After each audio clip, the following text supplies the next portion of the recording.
Yeah. Welcome to the Let's Forge a Card video. This is a collaborative effort with the super talented Uri Tuchman.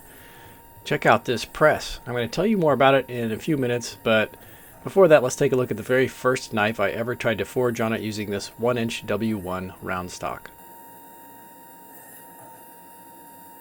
W1 is thought of as a great knife steel. It's a little bit difficult to find outside of round stock or drill rod right now for some reasons. There's not a lot of flat bar floating around. It's famous for its hamones though and its toughness. Probably not the king of knife forging steels, but it's easy to craft and the damage per second is outstanding when it's properly buffed. I'm forging a Khard here, which is with a K, a Khard. A long 18th century skinny Persian knife allegedly used to penetrate armor. We're not going to spend a whole lot of time on my first attempt because the wheels come straight off and I crashed this baby into a shark-filled ravine. I will put up a little indicator on the screen so you know exactly when things go wrong though.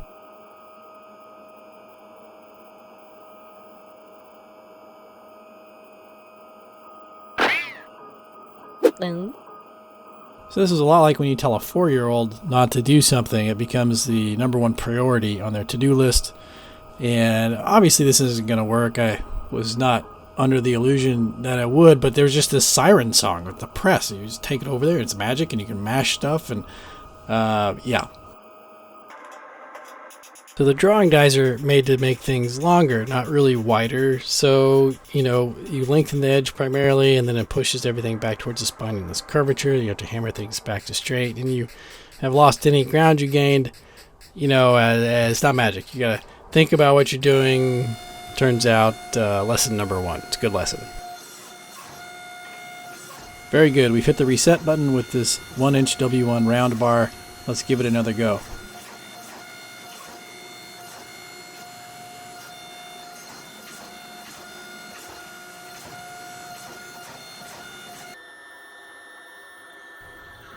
Alright, I'll walk you around the press here. As George Sprav would say, let me show you its features.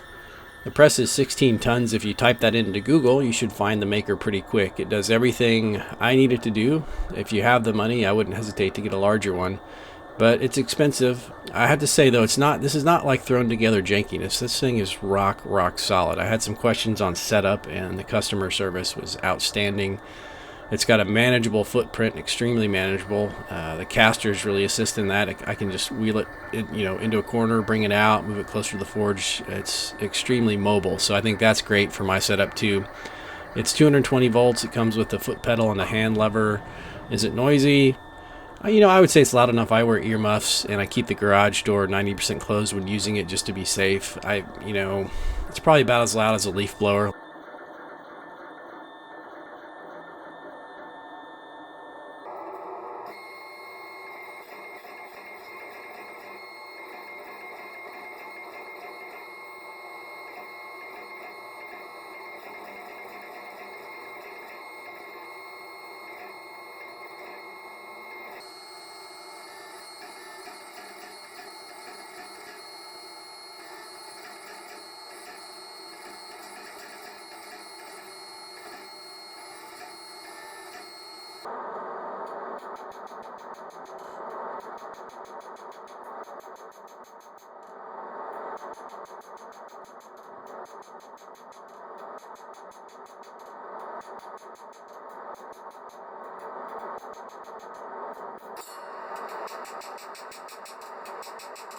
So as you can see, we still have to spend quite a bit of time on the anvil. The press isn't really set up for bevels or profiling or any of that stuff. So it just requires a lot of still manual labor here with the hammer.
Long, thin knives are a special challenge to keep things straight in any dimension.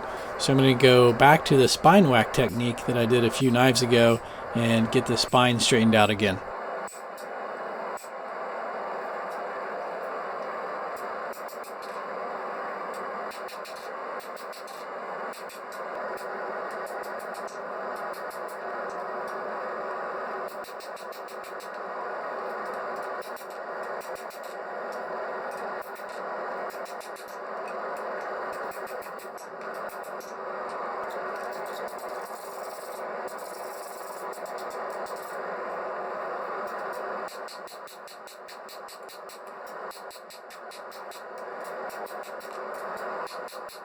The bevels are being worked towards the tip of the knife, then it's going to be flattened in the press. We'll go back to the anvil again after that for some more profiling and shaping as we just sort of start to tippy-tap things into place.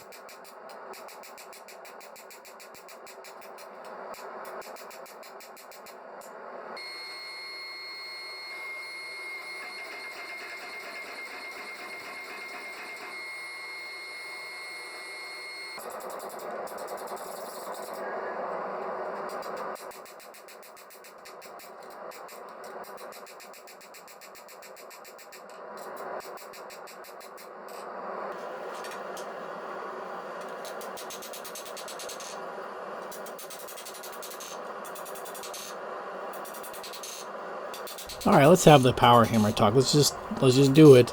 I want you guys to join in this discussion below. I see both sides of it, and I want to know what you think. There are people who believe that there's this added authenticity and added value in not using things like power hammers or presses and doing things the old way, whatever that is. But I want you to watch how quickly this tang gets sorted out on this 1-inch W1 stock with a press. This takes a few minutes. On a hammer and anvil, this would take me about 20 minutes, maybe a little more of heating and hammering.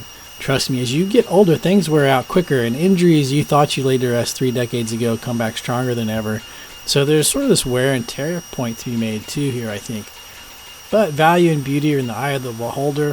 What do you guys think? Let me know.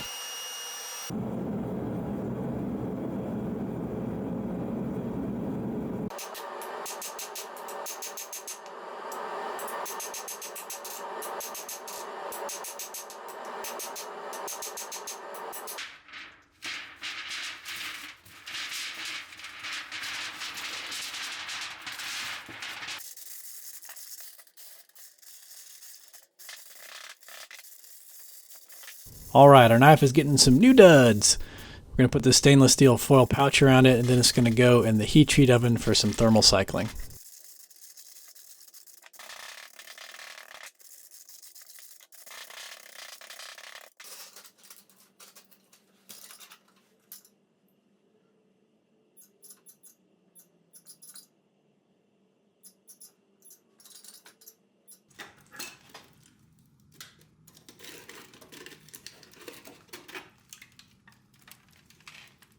Here they are. Hey, there's my first knife.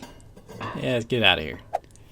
On the right is the knife you've been... No, wait. No, on the left is the knife you've been watching me make. On the right is a second one that I'd like to use for a journeyman jury knife if I can. We'll just see how this goes. The second one was forged with the exact same processes as the first, so I didn't really bother to film that.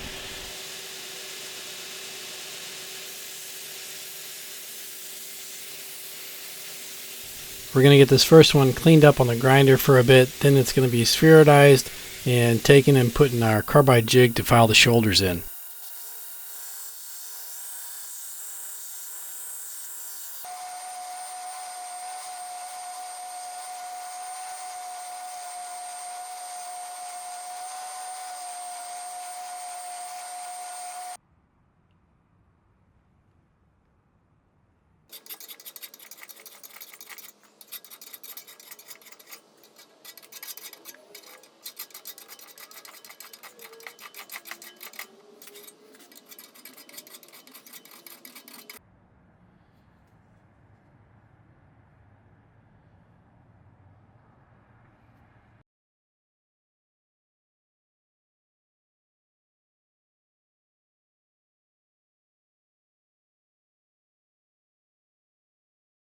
This is Rutland's furnace cement.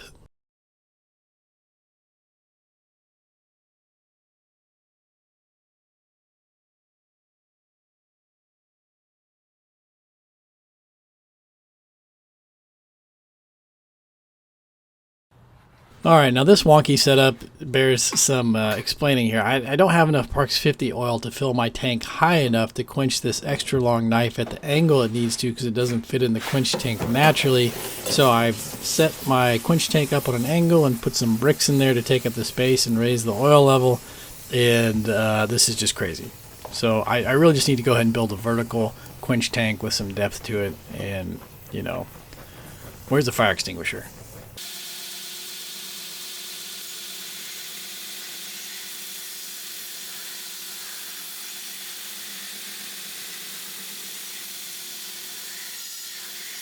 I'm going to put some blue dicum here. I want to scribe a center line across the back along the spine.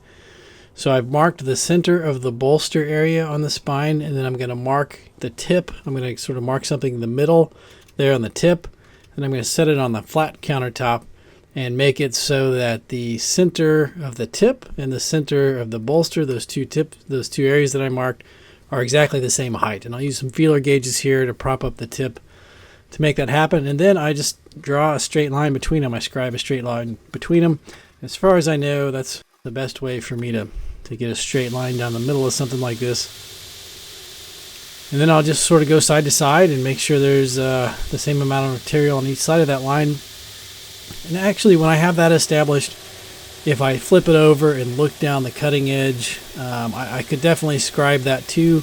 But it's really just as easy to go visually by that. Once the spine is straight and the tip is straight, things seem to just sort of line up looking down the knife for me. So I found that that's a fairly accurate way to do that, even in a knife this long. And certainly grinding down the length of the platen also sort of helps keep things uniform and straight as well.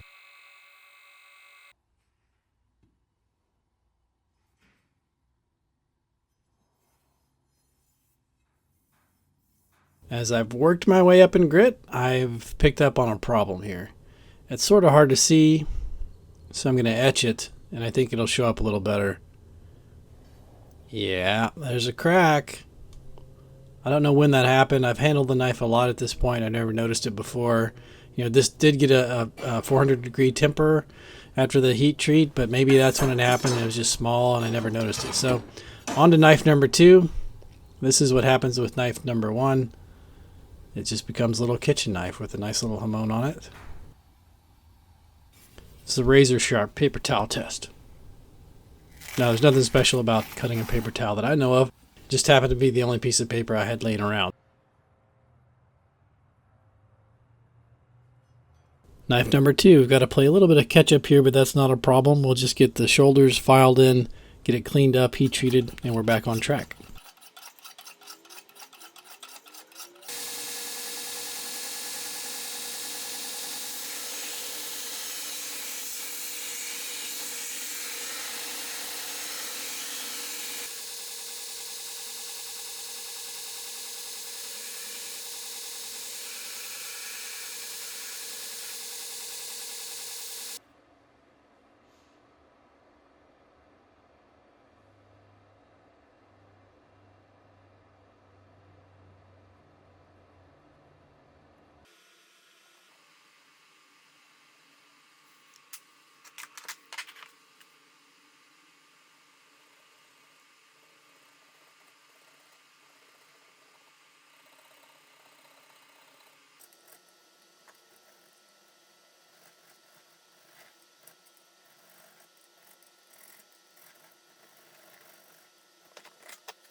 There's essentially 4 parallel lines here, and I'm not very happy with how straight they look. Even being off just a little bit in one area really sort of shows up with that many parallel lines. So I'm going to put some dicum back on here, use the calipers and sort of scribe around and file to those scribe lines and see if I can't straighten things out a little bit.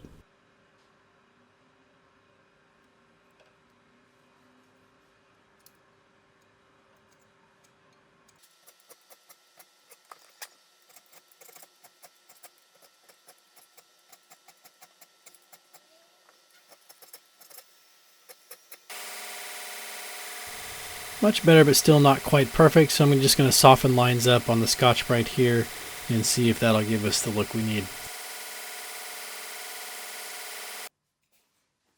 It's really interesting. While I'm sanding it, there appears to be a hamon forming, but I didn't put a hamon on this. I didn't clay anything. I didn't differentially harden anything. I checked this with a file. It's the same hardness throughout, so it's not a quench line. I don't know what it is or where it came from. We'll see what it looks like after Uri puts the handle on. Speaking of Uri Tuchman, he's amazing. You guys have to check out his channel. I binge watched the whole thing a couple months ago. At any rate, he sent this little clip over, sort of a preview of what he's got going on. Check it out.